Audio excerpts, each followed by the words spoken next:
Akakiiko k'ebyokulonda mu Nuupu ka Election Management Committee kayingidde olunaku olwokutaano nga keekenneenya abeegwanyiza okukwatira Nuupu bbendera ku mutendera gw'ababaka ba Paalamenti.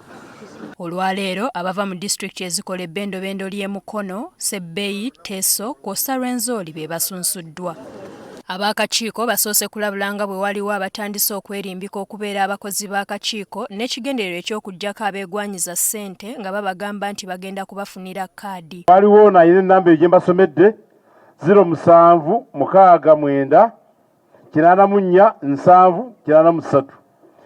Ayina ka ofisi ke yataddewo akubira abantu n'abategeeza nize kayabula Edward.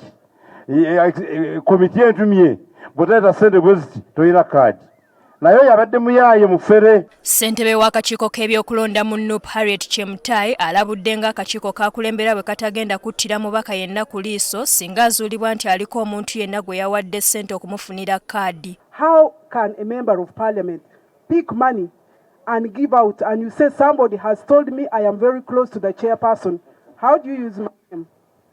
If I discover you've given out money on my behalf, we shall disqualify you. Abavuganya ku kaadi ya Nuupu mu disitulikiti y'e Mukono be basoose okusunsulwa nga ku bano kuliko Hanifa Nabukeera aliyo kati Kwosa Shira Namugalu. Kyamazima nze nkoze bingi nnyo era abannamukono baafuna omubaka baamala.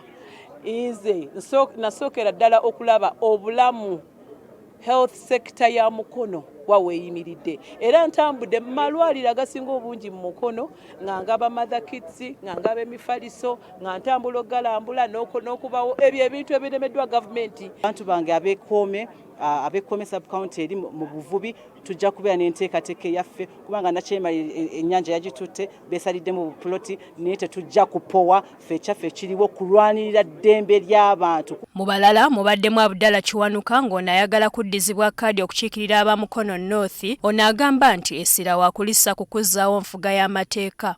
Twetaaga okutereeza amateeka ag'enjawulo ge bagezezzaako okutaagulataagula. Kaakati sirowooza nti Mukono North waliyo omuntu asobola okukwasaganya eby'amateeka n'omuntu wa bulijjo nga Mulima Mayuuni. Abava mu bitundu by'ebizinga nga bakulembeddwamu omubaka aliyo kati Susan Mugabi, Stephen Serubulo wa munisipali y'e Lugazi, Kwosa Farida Nabatanzi nabo basunsuddwa. Ngezaako nnyo okulwanyirira enambika z'etteeka ly'ebyobuvubi. So ngenda kusigala nga nyongera ddala okulabika nti abavubi baffe babeera bafuna employment ng'eri permanent ate nga yeeyagaza okusinga we bakolera mu nzikiza ng'ebintu ebitambula bulungi. Kyatuva mu kalulu ka 2021 nze sizikizanga ate ne office eno gye mbaddemu ya mobilization okukungira NUP mu Buganda ennyambye nnyo nkuguse okuzuukusa abantu okusomesa abantu. So omulimu ngukoledde ddala bulungi. Bakimanyi abantu b'e Lugazi tubayita omubaka wa Paalamenti wuuyo nti wa Lugazi n'ayimirira nabo bala abantu omubaka wa Paalamenti waabwe ayimiridde taliko nziro talikoko because nkimanyi bulungi nti omukulembeze ateekwa okubawo ekyokulabirako. So baganda bange bakimanyi kyemmanyi bazze wano naye ate njagala okubawa obwesige n'obweyamu. Tubona abampangudde ku kaadi nja kubawagira. Ange abagenda maaso n'okubanga babonyaabonyezebwa abaliraanye ennyanja oba n'abagenda maaso n'okubanga bakolera ku myalo.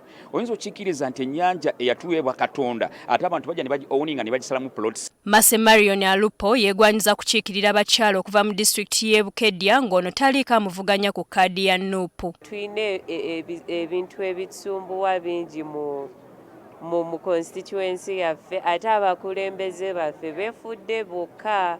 Kati naffe tusazeewo ngaffe babwanayinki tusindikeeko omuntu waffe munaku munaffe gwe tuba tusindika atukiikirire era tebabalimba nti Bukedya ya NRM nedda. Harriet Nakwedde, Kwosa Ruth Nakisekka nabo bawera kusuuza NRM ekifo ky'omubaka omukyalo wa disitulikiti y'e Kayunga. Kalulu kanjawulo yakyobola tukayita protest vote tuteeseteese ttiimu.